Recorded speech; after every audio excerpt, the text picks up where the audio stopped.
sur Bada, émission de l'Église de l'Arche de Paix, consacrée à l'édification de la famille. Une famille forte pour une Église forte. Aujourd'hui, nous allons aborder le thème « La gestion des offenses ». Par définition, offenser veut dire blesser quelqu'un dans sa dignité ou dans son honneur. C'est manquer gravement à une règle, une vertu. Lorsqu'on parle d'offense, cela suppose donc qu'il y a eu blessure qui demande réparation. Celle-ci peut être physique ou morale, comme une égratignure, éraflure, écorchure, entaille, coupure, plaie, balafre, brûlure, fracture. Par cette énumération, nous conviendrons de dire que certaines blessures guérissent rapidement, voire même immédiatement, et d'autres demandent un peu plus de temps. Cependant, quand devons-nous considérer qu'il y a offense ? Nous verrons que la notion d'offense est parfois subjective et varie d'une personne à une autre. Par exemple, aux États-Unis, on peut réclamer 54 millions de dollars d'indemnité pour le préjudice subi par la perte d'un pantalon, selon le journal Le Point. Au vu de tout cela, en tant que chrétien, on ne peut gérer toutes nos offenses de la même manière.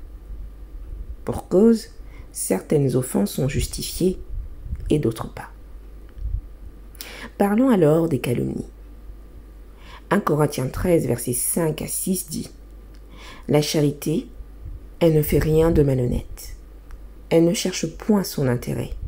Elle ne s'irrite point. Elle ne soupçonne point le mal. Elle ne se réjouit point de l'injustice, mais elle se réjouit de la vérité. » En d'autres termes, en l'absence de preuves tangibles permettant d'affirmer ce que l'on prétend, on devient un calomniateur quand nous faisons de nos impressions, nos interprétations, nos soupçons, nos incompréhensions, nos malentendus, nos « on dit » une vérité. Or, la vérité, c'est Christ. Et Colossiens 3, verset 8 dit ceci. « Mais maintenant, renoncez à toutes ces choses, à la colère, à l'animosité, à la méchanceté, à la calomnie, aux paroles déshonnêtes, qui pourraient sortir de votre bouche. » En l'absence de preuves, la meilleure attitude à avoir face à ces offenses est de pratiquer ce que nous dit dans Proverbe 19, verset 11, « L'homme qui a de la sagesse est lent à la colère, et il met sa gloire à oublier les offenses. » Tout comme ces blessures qui se referment sans laisser de traces et que l'on finit par oublier. Cependant, il existe des blessures qui laissent des cicatrices et qui ne peuvent être oubliées. À l'exemple de Christ qui a sur lui les stigmates de la crucifixion, stigmates au travers desquels il intercède pour nous devant le Père. Hébreux 7, verset 25 le confirme. C'est aussi pour cela qu'il peut sauver parfaitement ceux qui s'approchent de Dieu par lui, étant toujours vivant pour intercéder en leur faveur. Ainsi, en tant qu'imitateurs de Christ, face à ces cicatrices, intercédons pour le salut de l'offenseur. Qu'en est-il des blessures justifiées ? La plainte est légitime, la douleur est réelle. Et devant le tribunal des hommes, une réaction serait de la légitime défense. Mais Lamentation 3, verset 26 nous enseigne.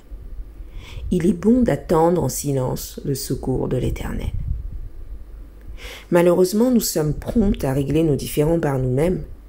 Or, Romains 12, versets 17 à 19 dit ceci.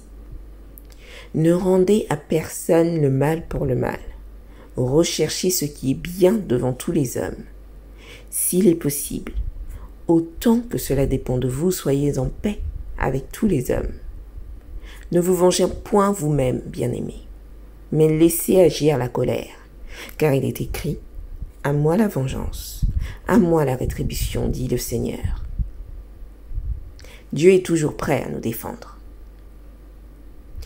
Le temps nous est précieux, alors faisons-en bon usage et profitons des moyens que l'Éternel met à notre disposition pour notre guérison. Voyons ensemble ces moyens. Tout d'abord, le pardon, comme le confirme Éphésiens 4, verset 32. Soyez bons les uns envers les autres, compatissants, vous pardonnant réciproquement, comme Dieu vous a pardonné en Christ. Ensuite, le Saint-Esprit. Jean 14, verset 16 nous dit ceci. Et moi, je prierai le Père, et il vous donnera un autre consolateur, afin qu'il demeure éternellement avec vous. Lui seul a la capacité de penser et guérir nos blessures, si nous lui donnons l'opportunité. Enfin, la compassion. Comme nous le démontre Luc 10, versets 33 à 34. Mais un Samaritain qui voyageait étant venu là, fut ému de compassion lorsqu'il le vit. Il s'approcha et banda ses plaies en y versant de l'huile et du vin. Puis il le mit sur sa propre monture, le conduisit à une hôtellerie et prit soin de lui. En effet, en tant que chrétiens, nous avons la mission d'apporter le message de la réconciliation à un monde blessé.